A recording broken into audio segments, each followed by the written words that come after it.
From 4 News Now, with live updates throughout the day, breaking news as it happens, and weather every 10 minutes. This is KXLY Plus.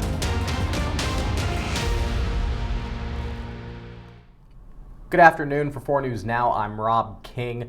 Tomorrow morning on Good Morning Northwest, Natalie Grant has a special report looking at election security. We know recently the Spokane County Elections Office was victim of an attack, what seemed to be some white powder, mysterious substance that required a huge law enforcement response. So Natalie is doing a deep dive into safety with the 2024 election just now around the corner. There's a special election yesterday. Here is a brief teaser for it. 2024 could be the most contentious election in American history. And here at home, we've already seen attempts to disrupt the process. I'm Natalie Grant with 4 News Now. What will be different in 2024? Watch my special report tomorrow on Good Morning Northwest.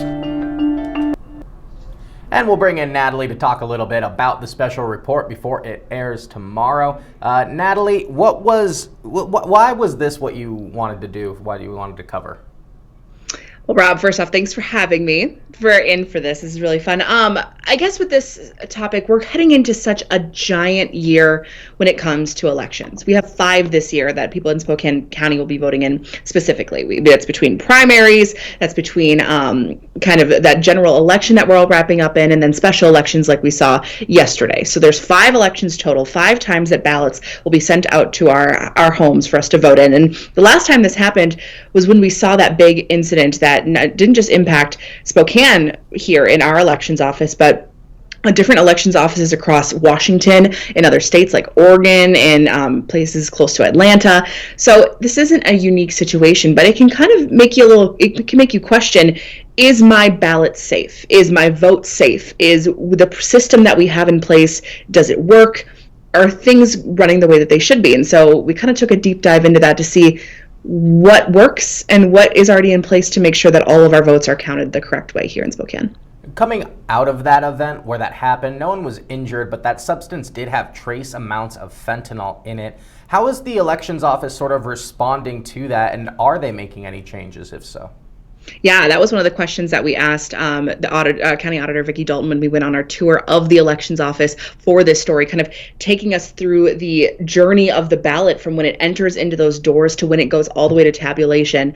And she said in that specific incident, they had preparations in place to respond to situations like that. No one was hurt, thankfully. It was a trace amount of fentanyl that was inside that envelope, but they were able to lock things down. They were able to get everybody out. They were able to make sure the ballots were safe in that situation, no tampering, anything along those lines. And so she said, when I asked her the question, is there anything that could have been done better in that situation? Is there anything that you learned? She said they're always applying things to next elections. They're always learning something more. But in this situation, it really proved that the controls that they had into place, they worked, and they worked well. She said, if anything, get people out of the building quicker. I think they were out in 4 minutes in that situation, but she said that time can always be increased in those types of situations. We do have a big election coming up, and that was one of the concerns of last election was unconfirmed reports of voter fraud. Have we seen anything like that locally? I guess this past November's incident would probably be the best kind of comparison of voter security, voter crimes, election crimes that are going on here in our area. I actually did talk to the FBI for this story, kind of asking them about the kind of situations that they dive into when they're investigating any reports of voter crimes, election security. They said it kind of falls into a lot of different buckets. There's cybersecurity, there's foreign influence that they're always tracking, but they said that threats against election workers are on an uptick right now. And that is kind of where that white powdery substance would fall into them in their categories. That would be a threat to election workers. And those are the type of things that they investigate. So as far as if we're seeing anything here, they couldn't really comment on specific cases that they're investigating, although we do know that that white powder being sent to the Spokane Elections Office does fall under that category of of election crimes that they're investigating. But one thing that I found really interesting during this report is when I was talking to Special Agent Kelly Smith during my interview with him, he said things like stuffing ballots and kind of the things that maybe you hear on the news, or people kind of those buzzwords that you hear when people are talking about elections, and they're talking about election fraud maybe in their political campaigns or what you not.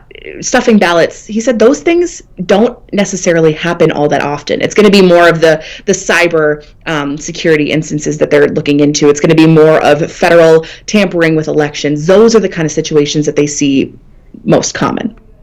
Got it. I understand. Now, due to the nature of television, you may have to cut some things from your special report that you found interesting throughout it. So while we have you, what did you have to cut out that you think is important for people to know, or is there anything? Yeah, I mean, when you're putting together a big story like this, when it's a really visual story of walking through the journey of the ballot like we see in the report, I wish I could go on and go into detail on every single thing, but like you said, in the nature of television, you can't. One thing that I feel like I wish I had time to touch on more is the kind of locks in place that they have in the tabulation room in the elections office. There's a very kind of specific system where they have something that looks almost like a zip tie that goes on top of the door. In that tabulation room, no one is allowed into that room where they keep the machines that count the votes unless it is the day that they are tabulating votes. And when they get in there, they cut the zip tie off the top of the door, and there's a piece of paper that slides underneath. It's a very organized system to make sure nobody is in tampering those machines. No one's in there without being authorized. It's a very secure operation. And I guess it was so detailed, I couldn't really get as into it in my report as I wanted to, but that was one thing I really found interesting during our entire tour. Definitely. And it's voting something people do at least every 4 years, sometimes more frequently. We just had a special election yesterday, so it's going to be really cool to see what does actually happen. You just kind of normally put it in the ballot box and hope for the best, but yeah, I mean, one of the biggest things that they pointed out is these signatures that we register with when you're signing up, when you're registering to vote. That is such a vital piece of your ballot being kind of going through the system. When your ballot comes in, they are scanning your signature and they are making sure that that is matching exactly to, not exactly, but they are making sure that that's your signature based on the signature that you use to register with. And if it doesn't match correctly, they're going to reach out to you and they're going to say, hey, is this your ballot? Is this your signature? They might even have you come in and verify it, something along those lines. But it's so detailed. They want to make sure that this ballot is yours and this ballot is counting as your ballot as well. So there's a lot of safeguards in place, and we'll go over that in my special report as well, which is kind of the whole nature of it. Awesome. Natalie, I don't want to take up too much of your time. You got to go to bed soon because you're going to be on Good Morning Northwest tomorrow. So exactly. I want to thank you for your time. Oh, thank you so much, Robin. Tune in tomorrow morning, special report. And like Natalie said, tune in tomorrow, Good Morning Northwest, for her special report. The whole thing will also be up on our website following its conclusion. You could get that KXLY.com and where all our videos live on KXLY Plus. Coming up in less than an hour from now, we'll have a KXLY Plus live update. But for now, live in studio, I'm Rob King for 4 News Now.